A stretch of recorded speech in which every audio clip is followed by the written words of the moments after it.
اعوذ باللہ من الشیطان الرجیم بسم اللہ الرحمن الرحیم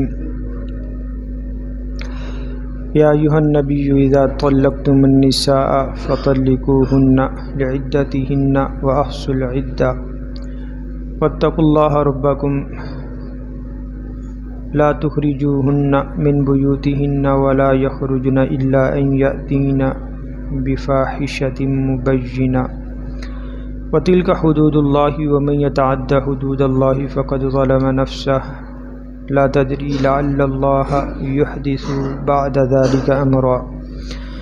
وإذا بلغن أجلهن فأمسكوهن بمعروف أو فارقوهن بمعروف وأشهدوا ذوى عدل منكم وأقيموا الشهادة لله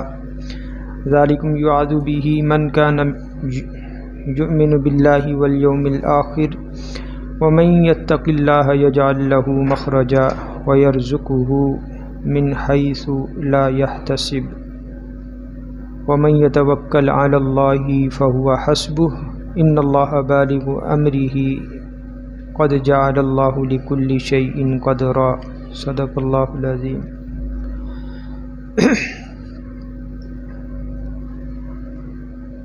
سورہ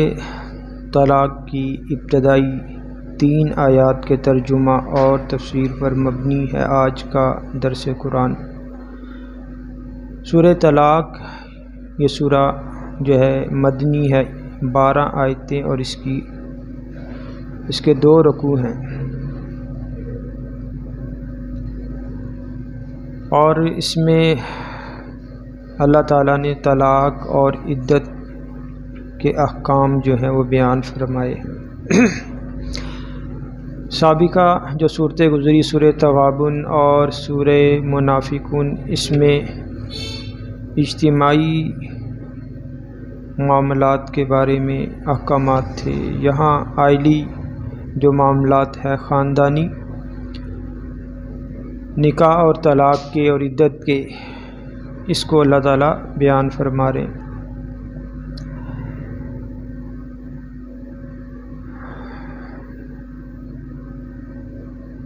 تو نکاح جیسا جو پاکیزہ عمل اور حکم ہے، اس کو ختم کرنے کے لیے بھی شریعت نے ایک طریقہ کار رکھا ہے جس کو طلاق کہتے ہیں۔ دیگر مذاہب میں اس ضمن میں یا تو کھلی چھٹی دے دی گئی ہے یا پھر بہت سی پابندیاں عائد کر دی گئی ہیں، جیسے اہل یہود میں کھلی چھٹی ہے، سوائے یہ کہ اگر عورت جو ہے زنا کا ارتکاب کرتی ہے تو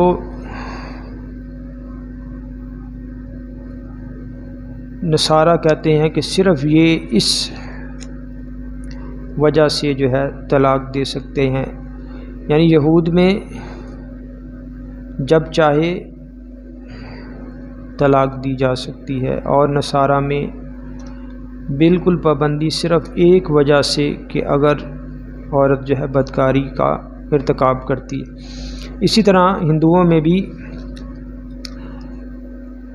جیسی پابندیاں ہیں، تو نکاح کے بعد پھر طلاق کا جو تصور ہے وہ نہیں ہے۔ لیکن اسلام ایک اعتدال والا دین ہے۔ حضور نبی کریم صلی اللہ علیہ وسلم کا ارشاد ہے کہ اللہ کے ہاں جو مباح اور جو حلال چیزیں ہیں، ان میں سب سے زیادہ ناپسندیدہ چیز جو ہے طلاق ہے۔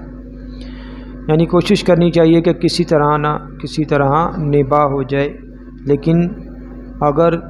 طلاق دینا ہی ضروری ہے تو پھر اس کا طریقہ کار بھی شریعت میں بیان کیا گیا ہے۔ تو اللہ نے فرمایا یا ایھا النبی اذا طلقتم النساء فطلقوهن لعدتهن، اے نبی۔ اب خطاب کیا ہے؟ اللہ کے نبی سے ہے، لیکن سنانا تمام ایمان والوں کو ہے، تو اس لیے فرمایا اذا طلقتم النساء، جب تم طلاق دو عورتوں کو، فطلقوهن لعدتهن، تو انہیں طلاق دو عدت پر، وَأَحْصُوا الْعِدَّةَ اور عدت کو شمار کرو، تاکہ کوئی جو ہے گڑبڑ نہ ہو۔ تو یہاں سے معلوم ہوا کہ عورت کو طہر میں طلاق دینی چاہیے، تاکہ اس کی جو عدت ہے اس کو شمار کرتے ہوئے 3 حیض کی جو گنتی ہے وہ پوری کی جائے۔ تو سورہ بقرہ کی آیت نمبر 228 میں اللہ تعالیٰ نے جو ارشاد فرمایا کہ وَالْمُطَلَّقَاتُ يَتَرَبَّصْنَ بِأَنفُسِهِنَّ ثَلَاثَةَ قُرُوءٍ، کہ جن عورتوں کو طلاق دی گئی وہ اپنے آپ کو روکے رکھیں 3 قروء۔ تو قروء کا معنی حیض بھی آتا ہے اور قروء کا معنی کیا ہے؟ طہر بھی آتا ہے۔ امام اعظم ابو حنیفہ اس سے حیض مراد لیتے ہیں، یعنی جب شوہر کسی طہر میں اپنی بیوی کو طلاق دے گا تو 3 حیض تک وہ اس کی عدت ہوگی۔ تو جب حیض کی حالت میں اگر کوئی شخص جو ہے اپنی بیوی کو طلاق دیتا ہے تو پھر عدت کا عرصہ جو ہے وہ ٹھیک طریقے سے شمار نہیں ہو سکتا، کیونکہ جس حیض میں طلاق دی جائے گی اس کو پورا شمار نہیں کیا جا سکتا، کیونکہ اس کے کچھ دن جو ہے وہ گزر چکے ہوں گے۔ اور اگر اس حیض کو بالکل نظر انداز کر کے اس کے علاوہ 3 حیض شمار کیے جائیں تو اس حیض کا کچھ حصہ 3 سے بڑھ جائے گا۔ تو لہذا سنت طریقہ کیا ہے؟ حیض میں عورت کو طلاق نہ دی جائے بلکہ طہر میں، اور ایسا طہر کہ جس میں میاں بیوی کا جو خاص تعلق ہے وہ بھی قائم نہ ہوا ہو۔ یہ الگ ایک بات ہے کہ حیض میں دی گئی طلاق بھی واقع ہو جاتی ہے، تو سنت طریقہ یہ ہے طہر میں، اور اسی کو اللہ تعالیٰ نے یہاں بیان فرمایا۔ تو طلاق کے 3 جو ہے طریقے ہیں۔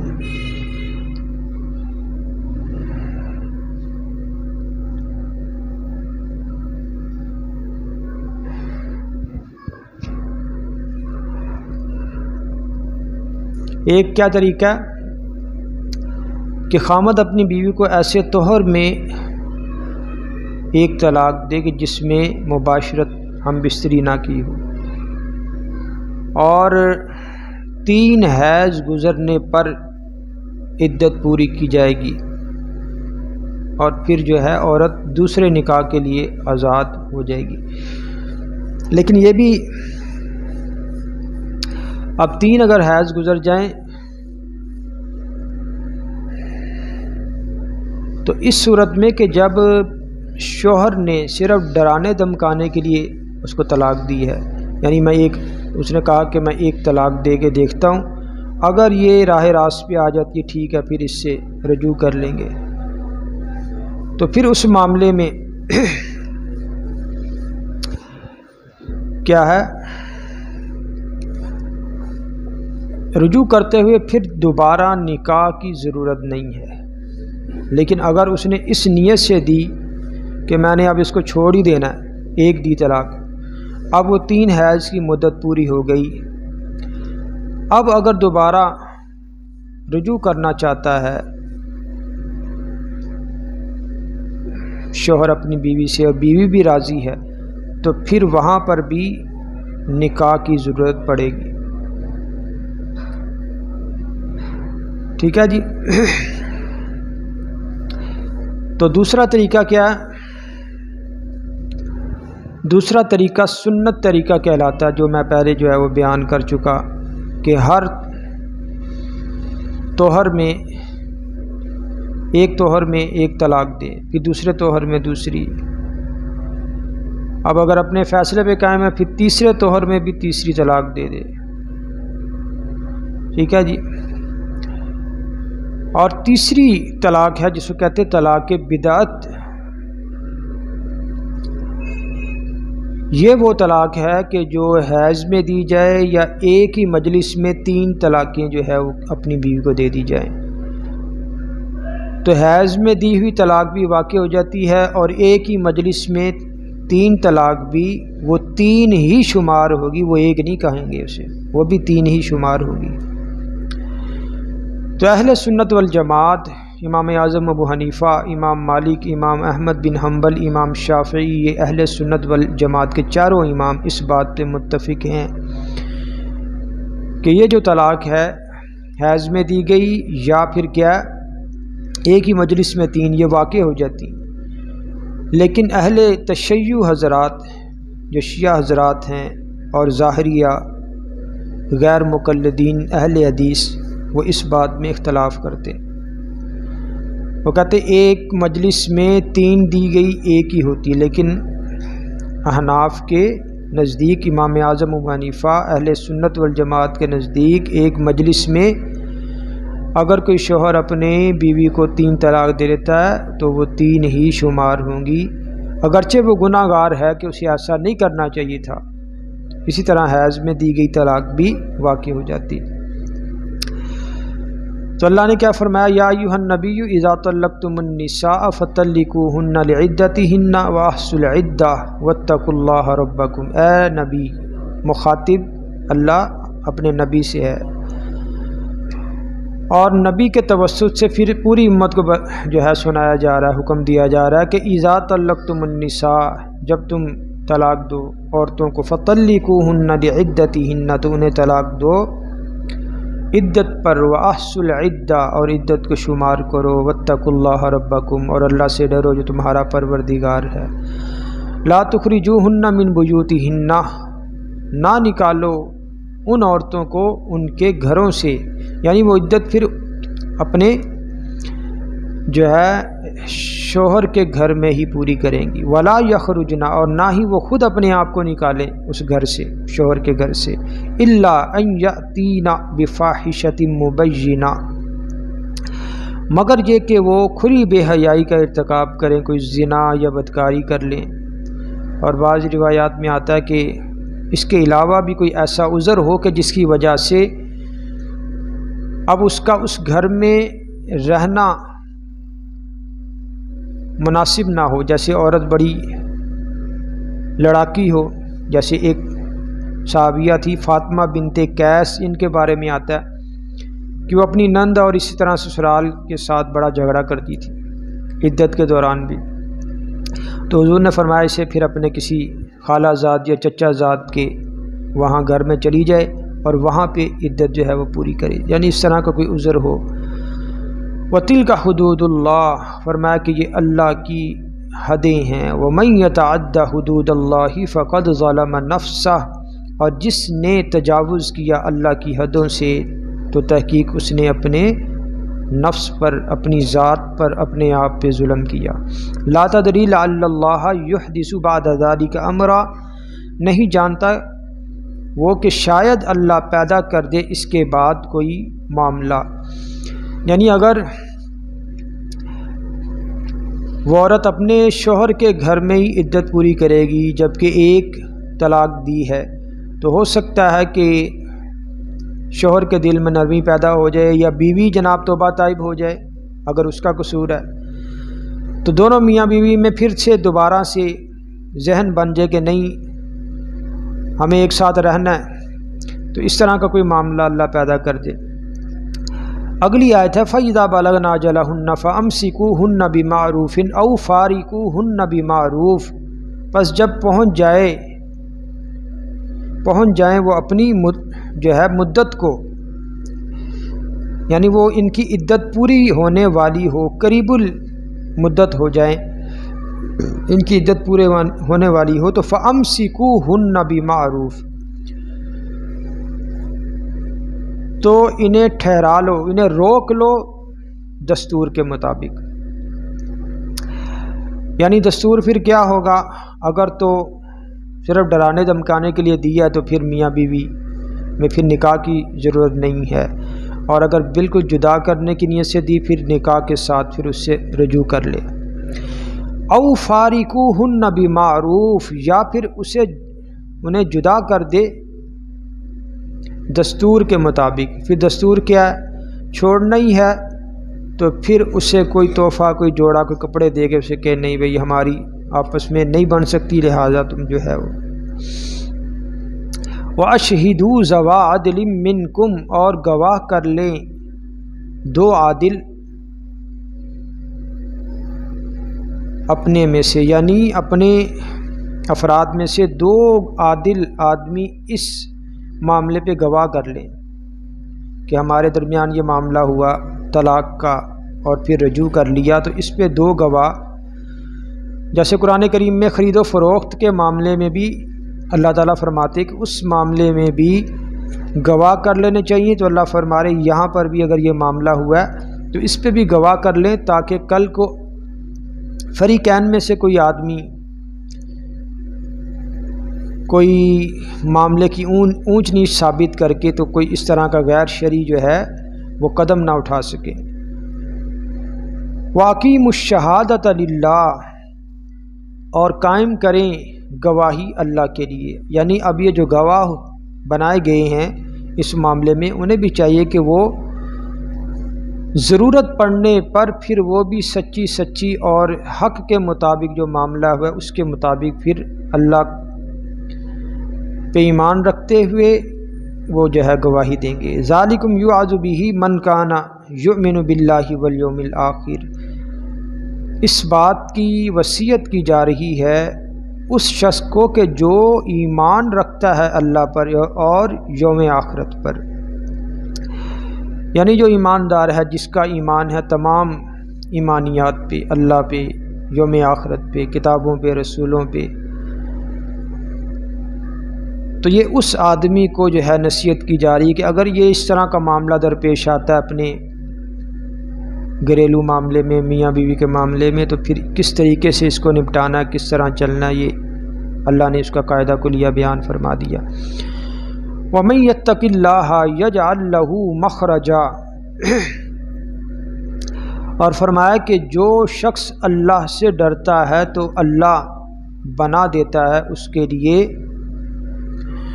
مشکل سے نکلنے کا راستہ۔ وَيَرْزُقُهُ مِنْ حَيْثُ لَا يَحْتَسِبُ، اور اللہ اس کو رزق دیتا ہے جہاں سے اسے گمان بھی نہیں ہوتا۔ ایک صحابی تھے عوف بن مالک، تو یہ نبی صلی اللہ علیہ وسلم کی بارگاہ میں آئے دربار رسالت میں اور عرض کیا یا رسول اللہ، میرے بیٹے کو کافروں نے جو ہے قید کر لیا ہے اور وہ کافروں کی قید میں ہے، تو بڑی پریشانی کا معاملہ ہے۔ تو حضور نے فرمایا کہ کسی طریقے سے اسے یہ پیغام پہنچا دو کہ وہ لا حول ولا قوت الا باللہ کا ورد کرتا رہے۔ وہ کسی طریقے سے اس کو پیغام پہنچا، وہ جناب اس نے ورد شروع کر دیا، اللہ اللہ کرتے کرتے جناب وہ خود بخود وہ رسیاں جو تھی تانتے وہ ٹوٹنا شروع ہو گئی، ٹوٹتے ٹوٹتے جناب وہ وہاں سے آزاد ہو کے کافروں کی قید سے نکل آیا۔ تو ایک دن ان کے گھر کا دروازہ کھٹکا، باپ نے دروازہ کھولا تو دیکھا بیٹا آگے کھڑا ہے۔ اس نے سارے حال بتایا کہ میرے ساتھ جناب ایسے ہوا کہ جو وہ کلمہ آپ نے بتایا تھا لا حول ولا قوت الا باللہ وہ میں پڑھتا رہا، ایسے رسیاں خود بخود ٹوٹ گئیں۔ تو اب وہ جو کافروں کی طرف سے آیا تھا تو وہاں سے وہ ان کا مال بھی لے آیا، وہاں اسے کوئی مال بھی ان کا مل گیا، اس نے وہ بھی اٹھا لیے کر۔ جب یہ مال لے کر آیا تو اس کے والد نے نبی صلی اللہ علیہ وسلم کی خدمت میں دوبارہ حاضر ہوئے، یا رسول اللہ میرا بیٹا جو ہے وہ کافروں کی قید سے آ گیا چھوٹ کے، لیکن کیا ہے کہ وہ وہاں سے اس نے کافروں کا مال بھی ساتھ لے آیا، تو کیا اب وہ مال ہمارے لیے جائز ہے کہ نہیں ہے؟ تو نبی صلی اللہ علیہ وسلم نے یہی آیت مبارکہ تلاوت فرمائی وَيَرْزُقُهُ مِنْ حَيْثُ لَا يَحْتَسِبُ کہ وہ اللہ روزی دیتا ہے وہاں سے کہ جہاں سے بندے کو گمان بھی نہیں ہوتا، فرمایا وہ تمہارے لیے حلال ہے کیونکہ کافروں کا مال۔ یار اس میں بھی مسئلے میں بھی تفصیل ہے، وہ انشاءاللہ کسی اور موقع پہ۔ تو فرمایا کہ اگلی آیت ہے آیت کا اگلا حصہ وَمَن يَتَوَكَّلْ عَلَى اللَّهِ فَهُوَ حَسْبُهُ اور جو اللہ پر بھروسہ توکل کرتا ہے اللہ پر تو اللہ اس کے لیے کافی ہو جاتا ہے۔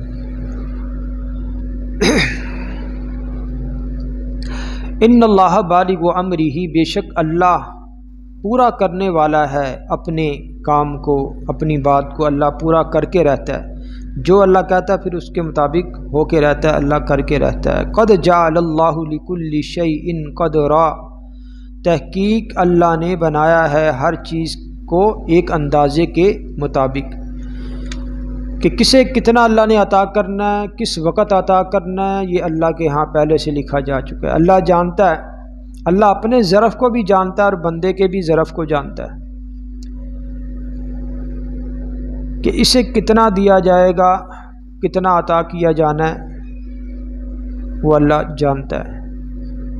کہ اگر میں زیادہ دے دوں گا تو یہ میری اطاعت سے نکل جائے گا، اور پھر یہی مال بسا اوقات پھر آزمائش بھی بن جاتا ہے، اللہ تعالیٰ پھر مال دے کے آزماتے بھی ہیں۔ تو اللہ نے کیا فرمایا کہ وَمَن يَتَوَكَّلْ عَلَى اللَّهِ فَهُوَ حَسْبُهُ جو اللہ پہ بھروسہ رکھتا ہے تو اللہ اس کے لیے کافی ہو جاتا ہے۔ ایک حدیث میں آتا ہے نبی صلی اللہ علیہ وسلم نے ارشاد فرمایا کہ اللہ پر اس طرح بھروسہ رکھو کہ جس طرح کے بھروسہ رکھنے کا اللہ پر اس کا حق ہے بھروسہ رکھنے کا۔ اور ایک حدیث میں آتا ہے کہ اپنے جانور کو، اپنے اونٹ کو قلعے کے ساتھ باندھ کے پھر اللہ پہ بھروسہ رکھو، یعنی جو اللہ نے اسباب بنائے یا ان اسباب کے تحت چل کے، یہ جو اسباب ہے یہ بھی نعمت ہے، یہ جو اسباب ہے یہ بھی نعمت ہے، اسباب کا ہم انکار نہیں کر سکتے، اسباب کا انکار کریں گے تو یہ بھی کفران نعمت ہے اور یہ بھی اللہ کی ناشکری اور اللہ کے حکم کی نافرمانی۔ تو اللہ پر بھروسہ رکھتے ہوئے کیا ہے، تدبیر اپنانی ہے۔ وہ حضرت شفیق بلخی رحمہ اللہ اور حضرت ابراہیم بن ادہم رحمہ اللہ، حضرت ابراہیم بن ادہم رحمہ اللہ بڑے جلیل القدر اولیاء میں سے تھے۔ بادشاہت چھوڑی، بادشاہت، محلات چھوڑے، آج تو ہم چاہ رہے ہوتے ہمیں بادشاہت مل جائے، اور ابراہیم بن ادہم نے کیا ہے، بادشاہت چھوڑی۔ تو شفیق بلخی ان کے ہم عصر تھے ایک ہی زمانے میں، تو یہ ان کے پاس آئے، انہوں نے کہنے لگے کہ جناب میں جو ہے روزی روٹی کے معاملے میں جا رہا ہوں شہر سے باہر، تو انشاءاللہ کچھ عرصے بعد ملاقات ہوگی۔ دیکھا تو اگلے دن ہی جناب وہ ادھر ہی اپنے علاقے میں گھوم پھر رہے ہیں، ٹاکرا ہوا، پوچھا کہ آپ تو کہہ رہے تھے جناب میں جا رہا ہوں شہر سے باہر جا رہا ہوں، کچھ عرصے بعد ملاقات ہوگی، گئے نہیں، کہنے لگے میں جا رہا تھا تو میرے ساتھ واقعہ ایک ایسا پیش آیا کہ میں وہیں رستے سے ہی واپس لوٹ آیا۔ کہنے لگے کیا پیش آیا؟ کہنے لگے میں نے دیکھا ایک درخت کے نیچے جناب ایک پرندہ زخمی حالت میں بیٹھا ہوا ہے، میں ابھی کہنے لگے سوچ رہا تھا کہ اس پرندے کو یہ پرندہ کیسے کھائے پیے گا۔ اچانک ایک دوسرا پرندہ اڑتا ہوا آیا، اس کے منہ میں دانہ تھا، اس نے اس پرندے کو دانہ کھلایا جو زخمی ہے اور اڑ کے پھر چلا گیا۔ کہنے لگے میں نے سوچا کہ جو رب اس زخمی پرندے کو دانہ دینے پہ، روزی دینے پہ قادر ہے، تو میں تو اشرف المخلوقات ہوں، میں اللہ مجھے اپنے ٹھکانے پہ میں بیٹھ جاتا ہوں، مجھے بھی میرے نصیب کا میرے گھر آ جائے گا۔ تو حضرت ابراہیم بن ادہم رحمہ اللہ فرمانے لگے کہ آپ وہ پرندہ بننا کیوں پسند کرتے ہیں کہ جو دوسروں کے رحم و کرم پہ ہے؟ فرمایا وہ پرندہ بننا کیوں پسند نہیں کرتے کہ جو خود بھی کھاتا ہے اور دوسروں کو بھی کھلاتا ہے۔ تو اللہ پہ بھروسہ کرنا ہے، تقدیر پہ ایمان بھی رکھنا ہے، لیکن کیا ہے، تدبیر بھی اختیار کرنی ہے۔ تو یہاں تک اللہ تعالیٰ نے طلاق جو دینے کا طریقہ ہے اور پھر اس کے بعد عدت کے کچھ مسائل بیان فرمائے اور رجوع کرنے کا بیوی سے جو طریقہ ہے اس کو اللہ نے بیان فرمایا۔ آگے کی آیات میں اللہ تعالیٰ کیا ارشاد فرما رہے ہیں، انشاءاللہ ان آیات کو آئندہ دیکھیں گے۔ دعا ہے اللہ تعالیٰ ہمیں قرآن کریم کے تمام حقوق، اس پر ایمان، اس کی تلاوت، اس کا سمجھنا، اس پر عمل کرنا اور قرآن کو اللہ آگے پھیلانے کی ہم سب کو توفیق عطا فرمائے۔ الحمدللہ رب العالمین والصلاۃ والسلام علی رسولہ النبی الکریم۔ یا ارحم الراحمین ہمیں قرآن کو پڑھنے، سمجھنے اور اس پر عمل کرنے کی توفیق عطا فرما۔ وصلی اللہ تعالی علی خیر خلقہ محمد وعلی آلہ وصحبہ اجمعین، آمین آمین۔